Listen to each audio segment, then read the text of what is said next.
A paz do Senhor, povo de Deus. Mais uma vez estamos aqui para ministrar a lição de número 11, o reinado de Ezequias. A revista é Adultos do terceiro trimestre.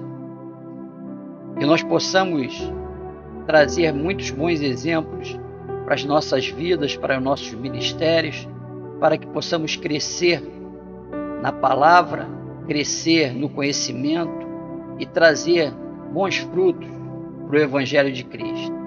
Que Deus abençoe a nossa lição. Agora vamos para a leitura do texto áureo, que fica no livro de 2 Reis, capítulo 18, versículo 5. No Senhor, Deus de Israel, confiou de maneira que depois dele não houve seu semelhante entre todos os reis de Judá, nem entre os que foram antes dele. Verdade prática: Deus sempre adverte seu povo sobre os perigos da idolatria e suas terríveis consequências. Leitura bíblica em classe.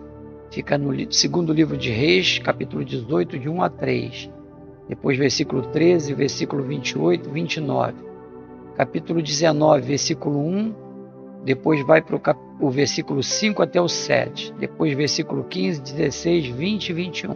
E sucedeu que no terceiro ano de Oséias, filho de Elá, rei de Israel, começou a reinar Ezequias, filho de Acaias, rei de Judá, e tinha 25 anos de idade quando começou a reinar, e 29 anos reinou em Jerusalém. E era o nome da sua mãe, Abi, filha de Zacarias. E fez o que era reto aos olhos do Senhor, conforme tudo que fizera Davi seu pai. Porém, no ano 14º do rei Ezequias, subiu Senaqueribe, rei da Síria, contra todas as cidades fortes de Judá, e as tomou. Rabsaque, pois, se pôs em pé e clamou em alta voz em judaico, e falou e disse: ouve a palavra do grande rei, do rei da Síria. Assim diz o rei: não vos engane, Ezequias, porque não vos poderá livrar da sua mão. 2 Reis 19. E aconteceu que Ezequias, tendo ouvido, rasgou as suas vestes e se cobriu de pano de saco, e entrou na casa do Senhor. Versículo 5. E os servos do rei Ezequias vieram a Isaías, e Isaías lhe disse: assim direis a vosso Senhor, assim diz o Senhor, não temas as palavras que ouviste, com as quais os servos do rei da Assíria me blasfemaram. Eis que meterei nele um espírito, e ele ouvirá um ruído e voltará para a sua terra. A espada o farei cair na sua terra. E orou Ezequias perante o Senhor e disse: ó Senhor Deus de Israel, que habitas entre os querubins, tu mesmo, só tu és Deus de todos os reinos da terra. Tu fizeste os céus e a terra. Inclina, Senhor, o teu ouvido e ouve.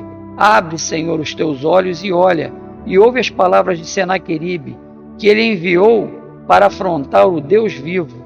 Então Isaías, filho de Amós, mandou dizer a Ezequias: assim diz o Senhor, Deus de Israel, o que me pedistes acerca de Senaqueribe, rei da Síria, eu o ouvi.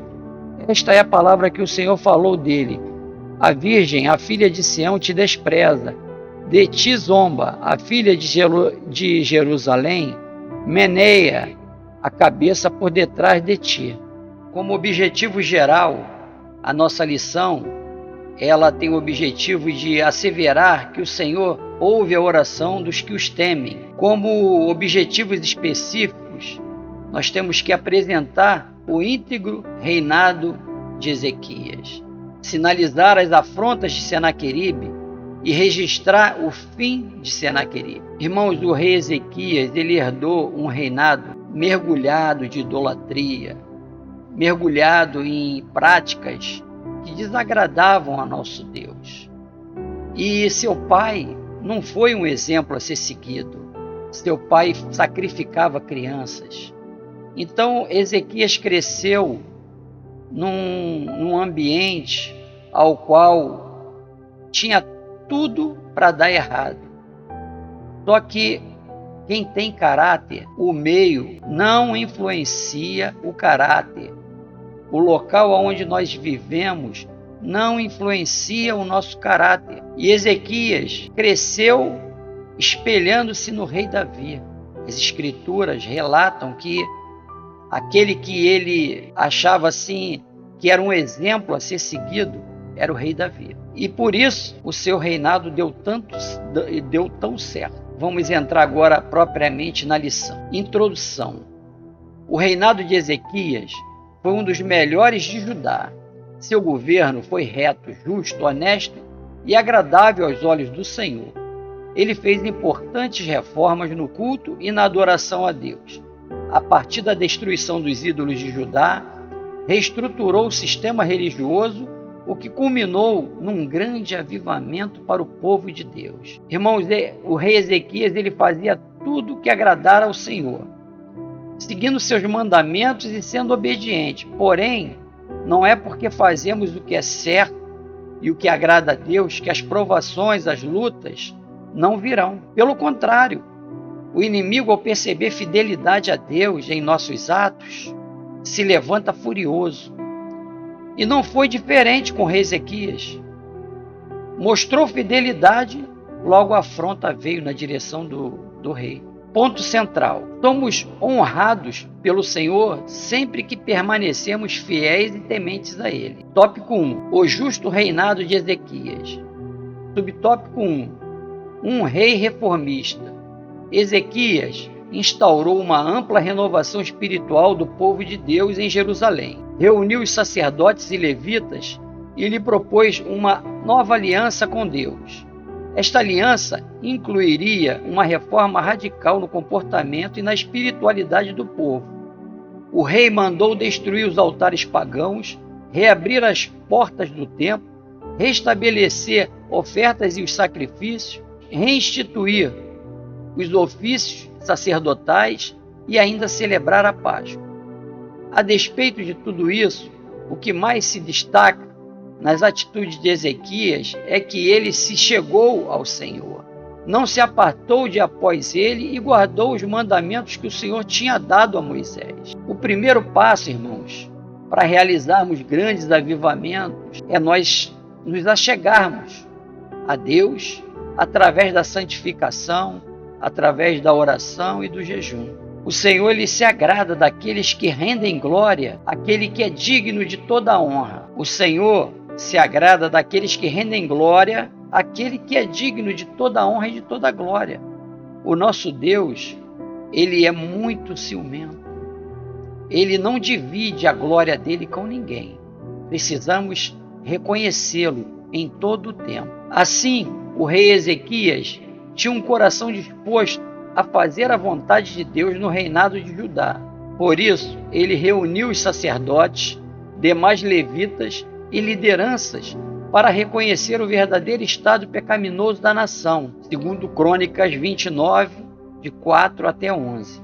Ezequias tinha um coração quebrantado e por isso foi reformista. Irmãos, o rei Ezequias, com sua fé, contaminou toda a nação de Judá, trazendo o povo ao despertamento para as bênçãos prometidas por Deus. Quando os nossos líderes dão bons exemplos de fé, todo o corpo da igreja é contaminado pela verdadeira adoração ao Senhor dos Exércitos, ao leão da tribo de Judá. Subtópico 2. A purificação dos lugares sagrados. Com a convocação de Ezequias aos sacerdotes e aos levitas, se reuniram e prontificaram a purificar e santificar a casa do Senhor. Retiraram e jogaram fora todas as coisas impuras que estavam no templo e restabeleceram o culto e os sacrifícios, conforme a lei de Moisés. Segundo Crônicas, do capítulo 29, do versículo 18 ao 21. A purificação foi tão completa que no relato do segundo livro de Crônicas, capítulo 29, versículo 18 e 19, a palavra todos é repetida várias vezes no texto. Nada ficou de fora. O povo estava consciente que a santificação tinha que ser total, para que a ira de Deus pudesse ser aplacada. Subtópico 3. A adoração nacional. A fim de restabelecer o culto a Deus, Ezequias convocou os maiorais da cidade para estarem na casa do Senhor. Ali foram oferecidos diversos sacrifícios para a reconciliação de todo Israel. Foi nesse momento de muita comoção que o rei, seus assessores e toda a congregação de Israel se prostraram diante do Senhor. Segundo Crônicas 29, versículo 28 e 29. Que cenário maravilhoso! Uma nação inteira se prostrando e adorando aquele que é digno de toda a honra e de toda a glória. Que cenário maravilhoso! Uma nação inteira se prostrando e adorando aquele que é digno de toda a honra e de toda a glória e louvor. Reconciliação começa, irmãos, de cima para baixo. Quem tem cargo maior tem que dar maior exemplo. E Ezequias sabia que não podia ficar ninguém de fora, pois a idolatria e a desobediência é como um câncer. Se não arrancar tudo, até a raiz, depois volta. E as Escrituras relatam que o arrependimento e a santificação foi da nação inteira, mudando as práticas pagãs na santificação e adoração ao Deus de Israel. O povo estava consciente, o povo estava certo do que eles queriam. Então nada e ninguém podia tirar esse privilégio de estar na presença. Voltemos ao texto. Além de toda a reforma, Ezequias também mandou celebrar a festa da Páscoa, que há muito tempo não se via, segundo Crônicas 30, versículo 1. Todos foram convidados a participar, inclusive as tribos do norte. Houve um grande ajuntamento de pessoas em Jerusalém. Depois, Ezequias, os sacerdotes e os levitas oraram pela cura e santificação do povo. Segundo Crônicas 30, 27. A Páscoa, irmão, foi dada ao povo como estatuto perpétuo e deveria ser obedecido. Então o rei Ezequias viu a necessidade de obedecer aos estatutos perpétuos de Deus e deu uma ordem ao povo de reestruturar todo o culto, toda a adoração, todos os mandamentos. Tudo tinha que voltar ao que era quando no passado, em tempos de glória. O povo de Israel, quando foi libertado do cativeiro de Faraó, ele festejou essa Páscoa como uma comemoração de liberdade, como uma resposta do grande Senhor, o Deus de Israel, que ouviu o clamor do povo.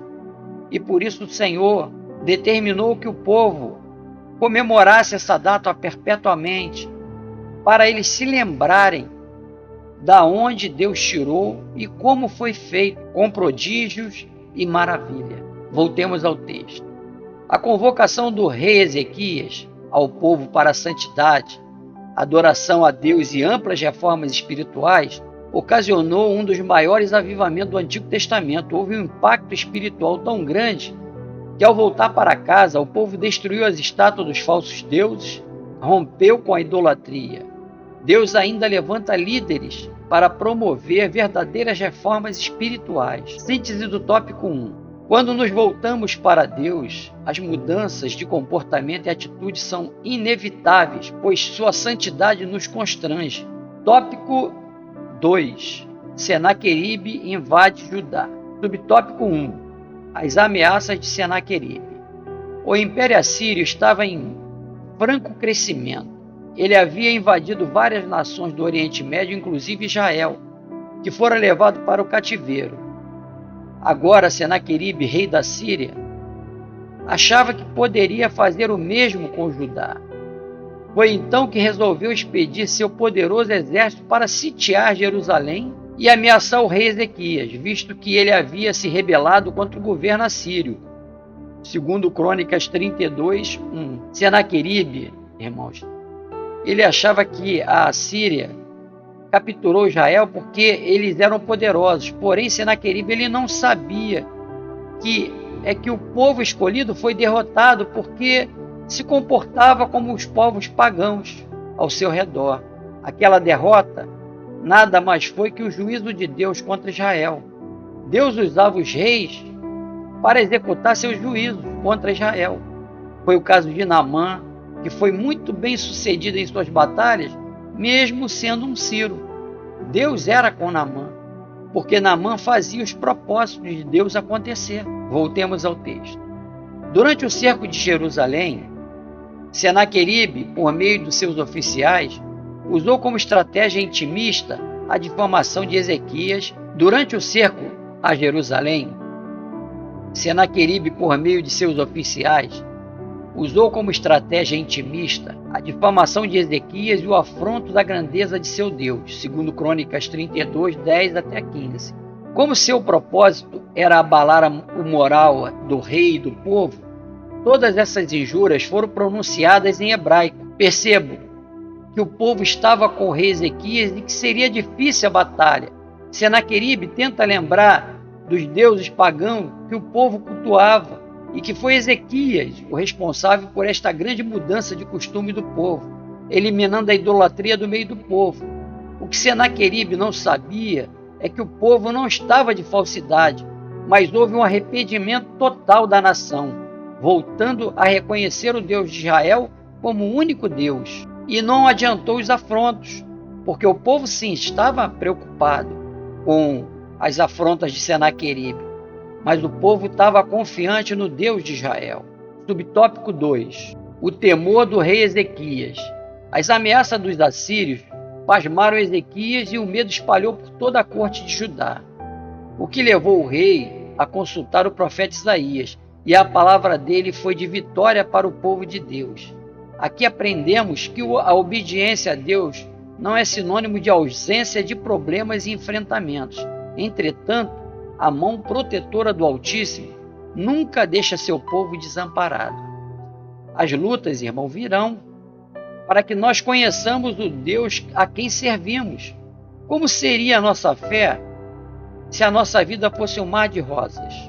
Como conheceríamos o poder do Deus Todo-Poderoso se não entrarmos em batalhas difíceis? A vitória é nossa, mas a honra continua sendo toda dele. Síntese do tópico 2. Nossos inimigos não têm nenhum poder sobre nós. Todas as suas pretensões passam pelo crivo e aprovação do Senhor. Senaqueribe talvez pensasse que foi com os braços fortes dele que ele castigou Israel. Só que ele não sabia que aquilo ali era uma permissão de Deus. Por amor a Israel, Deus permitiu para que houvesse uma limpeza, uma purificação no meio do povo. Subsídio histórico. Rabsaque adverte Ezequias. A mensagem de Rabsaque era uma típica ostentação assíria planejada para destruir a confiança de Ezequias. Deve-se observar, a partir de suas advertências, que o rei de Judá estava, naquele momento, resoluto e determinado em sua revolta contra Senaqueribe. O grande rei, o rei da Síria, é apenas parte do título, frequentemente usado pelos reis da Síria. Os anais deste rei têm início da seguinte forma: Senaqueribe, o grande rei, o poderoso rei, o rei do universo, rei da Síria. A aliança estabelecida entre Judá e o Egito era tão frágil quanto a palavra de lábios, com o bordão de cana quebrada como suporte. O faraó é Tiraco, que foi o corregente com seu irmão a partir de 690 até 89 a.C. Ele era o líder das forças egípcias que Senaqueribe enfrentou. Conheça mais. O cronista relata que desde os tempos de Salomão não se comemorava a Páscoa assim. E Deus dos céus ouviu e se agradou das canções de louvor. Como resultado da restauração do culto a Yahvé, todo vestígio e símbolo pagão foi destruído. Isto incluía não apenas os altos do sul ao norte, como também a serpente de bronze que Moisés fizera no deserto do Sinai. Um indicativo de quão profundo era a apostasia de Israel é o fato de que adoravam qualquer que no passado servira-lhes como símbolo da graça de Deus. Israel estava tão mergulhado na idolatria que até a serpente que foi levantada no deserto para que todo aquele que fosse picado pela serpente que Deus mandou não perecesse, mas tivesse vida, os israelitas eles cultuavam aquilo como um símbolo idólatra. Então, até a serpente que Moisés levantou foi destruída. Então, não ficou nada que pudesse ser adorado a não ser o Deus de Israel. Tópico 3. A oração do rei e o livramento do Senhor. Subtópico 1. A oração confiante de Ezequias. Para intensificar ainda mais sua estratégia de medo, o rei assírio enviou cartas atrevidas e ameaçadoras ao rei Ezequias. A mensagem exigia a rendição de Jerusalém, mas o rei de Judá apresentou estas cartas diante do Senhor e orou fervorosamente. Isaías 37, do versículo 14 ao 20. Nessa oração, Ezequias agradeceu a Deus e declarou a sua soberania sobre tudo e todos. E apresentando as afrontas de Senaqueribe, pediu ao Eterno que os livrasse daquele ímpio. Irmãos, Senaqueribe cometeu o erro mais grave que podia cometer. Enquanto estava na esfera horizontal, Senaqueribe afrontava o rei Ezequias e seu exército. Porém, quando passa para a esfera vertical, o negócio ficou direcionado a Deus. E quem confronta a Deus paga um preço muito alto. Subtópico 2. Deus conforta o rei. Deus usou o profeta Isaías para confortar o rei Ezequias e mostrar que ele estava com ele. O Senhor disse que tinha ouvido as orações do rei a respeito do atrevimento de Senaqueribe. Isaías 37, 6, 7, 21 e 22. Aquele ímpio havia afrontado e blasfemado do verdadeiro e único Deus. Naquela mesma noite, sem que Ezequias usasse qualquer arma, o Senhor dos Exércitos lhe deu o livramento. Um anjo do Senhor foi enviado por Deus e matou de uma só vez 185.000 assírios. Segundo Reis 19:35. O fim de Senaqueribe não poderia ser mais trágico. Foi assassinado pelos próprios filhos em 2 Crônicas 32:21. Para que Israel entendesse que o Senhor dos Exércitos é que estava pelejando nesta batalha, porque Israel se converteu de seus maus caminhos, se santificou e quebrou todos os ídolos e altares, o Senhor envia um anjo que mata 185.000 soldados. O livramento é para Israel, mas a honra e a glória é do leão da tribo de Judá. Deus não deixou o exército do rei Ezequias pelejar para que Israel entendesse o valor que tinha a verdadeira adoração ao Deus Todo-Poderoso. Síntese do tópico 3. Aquele que ousa afrontar o Senhor Deus é severamente castigado. Subsídio bibliológico. A palavra de Deus referente a Senaqueribe. A resposta de Deus à oração de Ezequias, mais uma vez, veio através de Isaías, o profeta. Para compreender claramente a mensagem, veja o texto bíblico completo. Era uma resposta de esperança para o rei de Judá e a angustiada Jerusalém. A atitude deles com relação a Senaqueribe podia ser de desprezo e zombaria. Jerusalém meneia a cabeça por detrás de ti, isto é, ela balança a cabeça por detrás de ti. O rei da Síria não só zombava do povo de Jerusalém, mas de Deus, o Santo de Israel. Senaqueribe havia arrogantemente perseguido as muitas conquistas e contava até mesmo com a aprovação de Deus. Não ouviste que já dantes fiz isso? Isaías 105:11. A difícil segunda parte do versículo 25 pode ser traduzida como: e agora eu o executei, transformando as cidades fortes em ruínas. Entretanto, a Síria foi além dos planos de Deus. Ela arrogantemente perseguiu o seu desejo por conquista. E assim Deus declarou a Senaqueribe: eu te farei voltar pelo caminho por onde viestes. E Senaqueribe, derrotado, sem exército, porque 185.000 homens morreram, volta envergonhado. E quando entra no templo, os seus filhos o matam à espada, transpassam ele a espada. A arrogância de Senaqueribe terminou dentro da própria casa. Os próprios familiares tomaram uma atitude contra ele.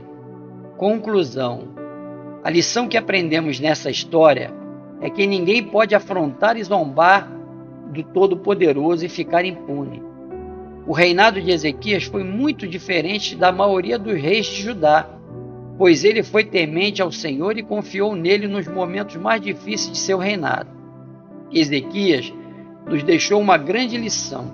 Deus sempre ouve os sinceros de coração, que confiam nele mesmo diante do medo e da insegurança.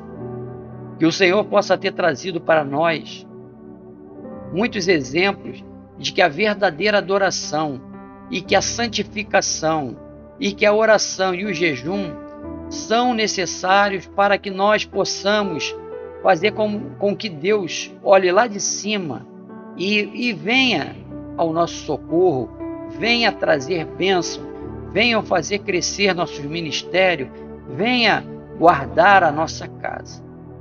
Que o Senhor te abençoe e te guarde, e que nós possamos ter uma semana de paz, debaixo da graça de nosso Senhor Jesus Cristo. A paz do Senhor.